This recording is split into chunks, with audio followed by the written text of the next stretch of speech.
नमस्कार दोस्तों, आप सभी का स्वागत करते हैं हमारे चैनल पश्चिम बंगाल न्यूज की ओर से। देर न करते हुए चलिए जानते हैं पश्चिम बंगाल की ताजा खबरें। अगर आपने अभी तक हमारा चैनल को सब्सक्राइब नहीं किया है तो जल्दी से सब्सक्राइब और वीडियो को लाइक करें ताकि हमारी सारी खबरें सबसे पहले आप तक पहुंच सके। और वीडियो को कहां से देख रहे हैं कमेंट में जरूर बताएं। नंदीग्राम के रणवीर शुभेंदु अधिकारी पर टीएमसी ने लगाया आचार संहिता के उल्लंघन का आरोप, हेलीकॉप्टर की लैंडिंग और टाइमिंग पर विवाद। बंगाल चुनाव 2026 के पहले चरण के मतदान से ठीक पहले राजनीतिक सरगर्मी तेज है। सत्ताधारी तृणमूल कांग्रेस ने भाजपा के कद्दावर नेता और विपक्ष के नेता शुभेंदु अधिकारी के खिलाफ मोर्चा खोल दिया है। टीएमसी ने राज्य के मुख्य निर्वाचन अधिकारी के पास औपचारिक शिकायत दर्ज कराते हुए शुभेंदु पर आदर्श चुनाव आचार संहिता की धज्जियां उड़ाने का आरोप लगाया है। पार्टी का दावा है कि शुभेंदु ने चुनाव आयोग द्वारा निर्धारित समय सीमा का उल्लंघन कर जनसभा की और प्रशासनिक मशीनरी का दुरुपयोग किया। ममता बनर्जी के उत्तराधिकारी या बंगाल के नए किंग, 2026 का चुनाव अभिषेक बनर्जी की सबसे बड़ी अग्नि परीक्षा। बंगाल चुनाव 2026 केवल सत्ता की जंग नहीं है, यह तृणमूल कांग्रेस के युवराज अभिषेक बनर्जी के राजनीतिक कद और भविष्य का भी फैसला करेगा। राजनीतिक विश्लेषकों का मानना है कि इस बार के नतीजे तय कर देंगे कि अभिषेक अपनी बुआ ममता बनर्जी की विरासत को संभालने के लिए तैयार हैं या नहीं। पार्टी के भीतर एक पद एक व्यक्ति के नारे से लेकर चुनावी रणनीति तैयार करने तक अभिषेक ने इस चुनाव में अपनी पूरी ताकत झोंक दी है। 2026 का नतीजा उनके लिए केवल जीत हार नहीं बल्कि उनके नेतृत्व की स्वीकार्यता की परीक्षा है। बंगाल चुनाव से पहले ममता बनर्जी पर सुप्रीम कोर्ट की सख्त टिप्पणी, कहा मुख्यमंत्री जांच में हस्तक्षेप करें तो लोकतंत्र खतरे में। बंगाल चुनाव 2026 के पहले चरण की वोटिंग से एक दिन पहले सुप्रीम कोर्ट ने ममता बनर्जी और राज्य प्रशासन के खिलाफ बेहद कड़ी टिप्पणी की है। ईडी की याचिका पर सुनवाई करते हुए कोर्ट ने बंगाल की चीफ मिनिस्टर ममता बनर्जी और राज्य के शीर्ष अधिकारियों ने सीएम को आईना दिखाया है। जस्टिस प्रशांत कुमार मिश्रा और जस्टिस एनवी अंजारी की पीठ ने दो टूक कहा कि यदि कोई मौजूदा मुख्यमंत्री किसी जांच या छानबीन की प्रक्रिया में बीच में आकर बाधा डालता है तो इससे पूरी व्यवस्था और लोकतंत्र खतरे में पड़ जाता है।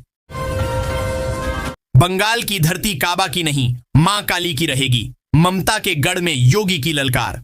पश्चिम बंगाल के जोरासांको में एक चुनावी रैली को संबोधित करते हुए उत्तर प्रदेश के मुख्यमंत्री योगी आदित्यनाथ ने कहा कि टीएमसी के गुंडे बंगाल को कंगाल बनाने की कोशिश कर रहे हैं। अपने अंदाज में गरजते हुए सीएम योगी ने कहा कि बंगाल को टीएमसी की गुलामी से मुक्त कराने का अवसर आपके सामने है। पहले पूरा देश रोजगार के लिए बंगाल आता था, शोध होते थे, ज्ञान की धरा थी, लेकिन आज बंगाल अपनी बदहाली से लड़ रहा है। सीएम योगी ने कहा कि पहले कांग्रेस ने लूटा, फिर कम्युनिस्टों ने नोचा और 15 साल से टीएमसी के गुंडे बंगाल को कंगाल बनाने के लिए सारे यत्न कर रहे हैं। अमित शाह का मिशन, बंगाल और बूथ विजय का मास्टर प्लान। 2021 की गलतियों से लिया सबक, अब दीदी ओ दीदी नहीं, पन्ना प्रमुखों पर भरोसा। बंगाल चुनाव 2026 के लिए भारतीय जनता पार्टी भाजपा ने अपनी रणनीति पूरी तरह बदल दी है।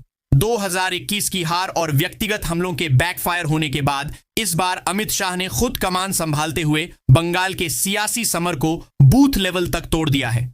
शोर शराबे वाली रैलियों से ज्यादा ध्यान अब एक एक बूथ पर 10 से 15 नए वोटर जोड़ने पर है। इस बार भाजपा का लक्ष्य केवल भाषण देना नहीं बल्कि उन 60 सीटों को जीतना है जहां पिछले चुनाव में हार का अंतर 5000 से 10,000 वोटों से कम था।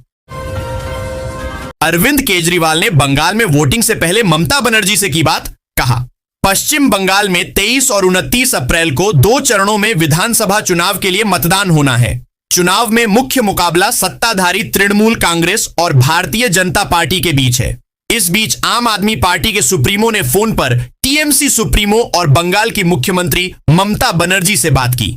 अरविंद केजरीवाल ने सोशल मीडिया प्लेटफॉर्म एक्स पर लिखा कि अभी अभी ममता दीदी से फोन पर बात हुई, मैंने उनके प्रति अपनी पूरी एकजुटता और समर्थन व्यक्त किया।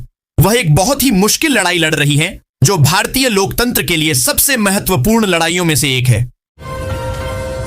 ममता दीदी, कभी मां दुर्गा और श्रीराम का नाम लेना भी सीखिए। 4 मई टीएमसी का आखिरी दिन।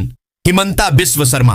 पश्चिम बंगाल विधानसभा चुनाव 2026 के चुनावी समर में असम के मुख्यमंत्री हिमंता बिस्व शर्मा ने बुधवार को बर्धमान के कालना में ममता बनर्जी और उनकी पार्टी पर जमकर प्रहार किए। कालना विधानसभा सीट से भाजपा प्रत्याशी सिद्धार्थ मजूमदार के समर्थन में विजय संकल्प सभा को संबोधित किया। हिमंता ने ममता सरकार पर हिंदुओं से भेदभाव करने और घुसपैठियों को संरक्षण देने का गंभीर आरोप लगाया। उन्होंने दावा किया कि 4 मई को चुनाव नतीजों के साथ ही तृणमूल कांग्रेस का चैप्टर क्लोज हो जाएगा और भाजपा राज्य में डबल सेंचुरी 200 पार मारकर सरकार बनाएगी। बंगाल चुनाव में दीवारों पर छिड़ी जंग, कहीं तीखा तंज तो कहीं मजेदार मीम्स। कोलकाता की गलियों में क्रिएटिविटी का जलवा। पश्चिम बंगाल चुनाव की तारीख जैसे जैसे करीब आ रही है, कोलकाता की दीवारें बोलने लगी हैं। बंगाल की राजनीति में दीवार लेखन की परंपरा दशकों पुरानी है, लेकिन इस बार इसमें डिजिटल युग के मीम्स और सोशल मीडिया के तीखे तंज का अनोखा संगम देखने को मिल रहा है। नौकरी चाहिए, उद्योग चाहिए, मां बहन बीबी को सम्मान चाहिए, इसलिए अब तृणमूल नहीं, उत्तर कोलकाता की संकरी गलियों से लेकर दक्षिण कोलकाता के पॉश इलाकों तक राजनीतिक दलों के समर्थक अपनी क्रिएटिविटी से न केवल विरोधियों पर निशाना साध रहे हैं, बल्कि राहगीरों को मुस्कुराने पर भी मजबूर कर रहे हैं। बंगाल में आ गई वोटरों की फाइनल लिस्ट। पहले फेज में ये वोटर डाल सकेंगे वोट। ट्रिब्यूनल द्वारा तैयार की गई पूरक सूची बुधवार सुबह प्रकाशित की गई। चुनाव आयोग ने सर्वोच्च न्यायालय के आदेश पर पूरक सूची प्रकाशित की। चयनित मतदाताओं में से जो पास हुए हैं वे पहले चरण के मतदान में भाग ले सकेंगे। हालांकि पहले चरण के मतदान से पहले कितने नाम निर्धारित किए गए हैं यह अभी तक ज्ञात नहीं है। मतदाता अपने ईपीआईसी नंबर का उपयोग करके यह जांच कर सकेंगे कि उनके नाम का निपटान हुआ है या नहीं। कोर्ट पहुंचा बाइक स्कूटी पर रोक का मामला, चुनाव आयोग के खिलाफ याचिका दायर।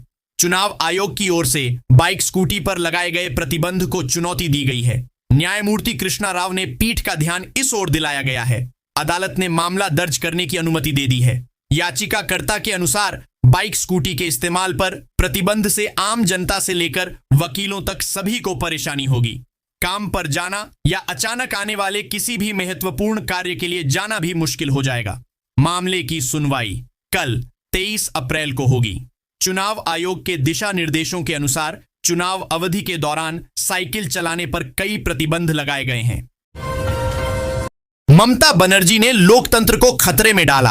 आईपैक मामले में मुख्यमंत्री को सुप्रीम कोर्ट की फटकार। सुप्रीम कोर्ट ने पश्चिम बंगाल में स्पेशल एसआईआर के दौरान अभियान में तैनात न्यायिक अधिकारियों के कथित घेराव और उन्हें बंधक बनाए जाने के मामले की कड़ी निंदा की है। चुनावी राज्य की मौजूदा सामाजिक राजनीतिक वास्तविकताओं को एक असाधारण स्थिति बताते हुए जस्टिस पीके मिश्रा और जस्टिस एनवी अंजारिया की पीठ ने पश्चिम बंगाल प्रशासन, जिसमें मुख्यमंत्री ममता बनर्जी और अन्य वरिष्ठ अधिकारी शामिल हैं, की ओर से बहस कर रहे वकील से कहा कि वे भले ही अमूर्त कानूनी सिद्धांतों पर बहस करें, लेकिन अदालत राज्य में चल रही व्यावहारिक वास्तविकताओं से अपनी आंखें नहीं फेर सकती। केंद्रीय बलों की तैनाती पर सलीम का हमला, सत्ता परिवर्तन की कोशिश का आरोप। राज्य में भारी संख्या में केंद्रीय बलों की तैनाती को लेकर माकपा के वरिष्ठ नेता मोहम्मद सलीम ने चुनाव आयोग पर गंभीर आरोप लगाए हैं। उन्होंने कहा कि बख्तरबंद गाड़ियों और हथियारबंद जवानों की मौजूदगी में लोकतंत्र बहाल करने के बजाय सत्ता परिवर्तन की कोशिश की जा रही है। माकपा के प्रदेश सचिव मोहम्मद सलीम ने कहा कि जिस तरह कश्मीर में बख्तरबंद गाड़ियां और सुरक्षा बल तैनात रहते हैं, उसी तरह का माहौल पश्चिम बंगाल में भी बनाया जा रहा है। उनके अनुसार इससे निष्पक्ष चुनाव के बजाय भय का वातावरण बन रहा है। बंगाल में लाल दुर्ग की ढहती दीवारें, 2006 में 233 सीटें और 2021 में 0, 2026 में वामपंथ की वापसी करा पाएगी युवा ब्रिगेड। बंगाल चुनाव 2026 की घोषणा से ठीक पहले सिलीगुड़ी के कद्दावर नेता अशोक भट्टाचार्य के एक बयान ने राज्य की राजनीति में हलचल मचा दी थी। 5 बार के विधायक और पूर्व मंत्री भट्टाचार्य ने सार्वजनिक रूप से स्वीकार किया कि उनके अपने वोटरों ने भाजपा की ओर रुख करना शुरू कर दिया है। यह ईमानदारी भरा स्वीकारोक्ति उस कड़वी सच्चाई को बयां करती है जिससे बंगाल का वामपंथ पिछले 2 दशकों से जूझ रहा है। वर्ष 2006 में ऐतिहासिक 233 सीटें जीतने वाला वाम मोर्चा आज अपने वजूद को बचाने की लड़ाई लड़ रहा है। पूछ रहा मुर्शिदाबाद के नवाब का परिवार, अब और क्या सबूत चाहिए? बंगाल विधानसभा चुनाव 2026 से पहले SIR की प्रक्रिया ने राज्य में एक बड़ा सियासी और मानवीय संकट पैदा कर दिया है। एक चौंकाने वाली खबर मुर्शिदाबाद से आई है, जहां कभी बंगाल की रियासत संभालने वाले नवाब परिवार के सदस्यों के नाम वोटर लिस्ट से गायब हो गए हैं।